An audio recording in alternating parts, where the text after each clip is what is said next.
सद्गुरुदेव भगवान की जय। भगवान अर्जुन से कहते हैं, यदि तू इस धर्म युक्त युद्ध को नहीं करेगा तो अपने स्वधर्म और कीर्ति का परित्याग करके पाप को प्राप्त होगा। यह कथन ऐतिहासिक या सामाजिक संदर्भ तक सीमित नहीं है।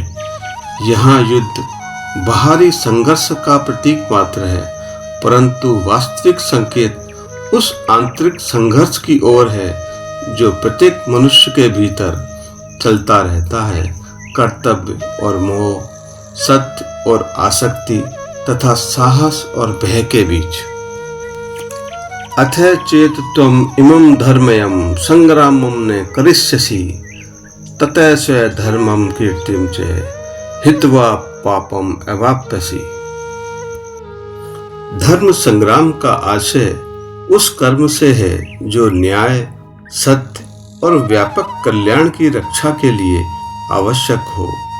जब जीवन ऐसी परिस्थिति में खड़ा करता है जहां अन्याय का प्रतिकार करना ही धर्म हो, वहां निष्क्रियता भी अधर्म बन जाती है। इस दृष्टि से धर्म केवल पूजा पद्धति या सामाजिक नियम नहीं है, बल्कि ब्रह्मांडीय व्यवस्था के साथ सामंजस्य है, और जो इस कर्म का सामंजस्य बनाए रखता है वह धर्म है। स्वधर्म कोई जन्म आधारित कर्तव्य नहीं, बल्कि व्यक्ति की अंतर्निहित प्रकृति, उसकी प्रवृत्ति, उसकी क्षमता और उसकी आत्मिक संरचना से संबंधित है। प्रत्येक व्यक्ति अपने भीतर कुछ विशिष्ट गुण और सामर्थ्य लेकर जन्म लेता है और वह गुण के अनुरूप कार्य करता है। उसका जीवन संतुलित और सार्थक होता है, परंतु जब वह मोह या भ्रम के कारण अपने स्वभाव संगत कर्म से विमुख होता है, तब उसके भीतर विभाजन शुरू होता है। यही विभाजन आध्यात्मिक असंतोष और मानसिक पीड़ा का कारण बनता है। यहाँ कीर्ति का तात्पर्य लोक प्रशंसा से नहीं, आंतरिक गरिमा से है, जो कि कर्तव्य पालन से उत्पन्न होती है। जब मनुष्य अपने धर्म का पालन करता है तो उसका आत्मसम्मान पुष्ट होता है।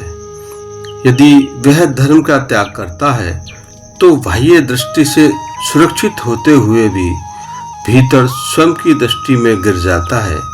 इस प्रकार कीर्ति का पतन आत्म मूल्य के पतन का प्रतीक है। जब मनुष्य अपने स्वधर्म का त्याग कर अपनी आत्मा की पुकार की अवहेलना करता है, यह आत्मद्रोही पाप का वास्तविक स्वरूप है। इससे मन में ग्लानि, असंतोष और आत्मविखंडन उत्पन्न होता है। अतः कर्तव्य धर्म संगत है और उससे विमुखता आत्म विकास के मार्ग को अवरुद्ध कर देता है। अतः कर्तव्य कर्म से पलायन क्षणिक सुख देता है, परंतु दीर्घकालिक आत्मिक दुर्बलता को जन्म देता है। अकीर्तिं चे अपि भूतानि कथयिष्यन्ति ते अव्ययाम् संभावितस्य च अकीर्तिः मरणात् अतिरिच्यते। भगवान श्री कृष्ण अर्जुन से कहते हैं, यदि तू अपने क्षत्रिय धर्म की अवहेलना कर युद्ध से पलायन करता है तो इस संसार में तेरी स्थायी निंदा होगी और एक सम्मानित व्यक्ति के लिए अपयश मृत्यु से अधिक कष्टकारी है। मनुष्य केवल शरीर और आत्मा का ही समुच्चय नहीं है, वह समाज में भी जीता है। समाज में उसकी पहचान उसके कर्मों से निर्मित होती है। अर्जुन केवल साधारण व्यक्ति नहीं है, वह महान धनुर्धर पराक्रमी योद्धा है, धर्म के प्रतिनिधि हैं। और ऐसा व्यक्ति रणभूमि से पलायन करता है तो यह केवल व्यक्तिगत निर्णय नहीं होगा, यह कायरता का उदाहरण बन जाएगा। लोग कहेंगे कि अर्जुन भयभीत होकर युद्ध से भाग गया और ये निंदा क्षणिक नहीं, कई पीढ़ियों तक सुनाई जाएगी।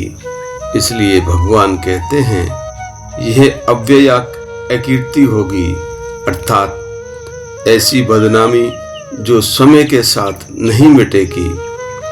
मृत्यु केवल शरीर का अंत है, परंतु अपयश व्यक्ति की संपूर्ण साधना, प्रतिष्ठा और आत्मगौरव को नष्ट कर देता है। अतः सम्मानित पुरुष के लिए अपयश मृत्यु से भी बढ़कर है। क्षत्रिय के लिए रणभूमि में वीरगति गौरव का विषय मानी जाती है।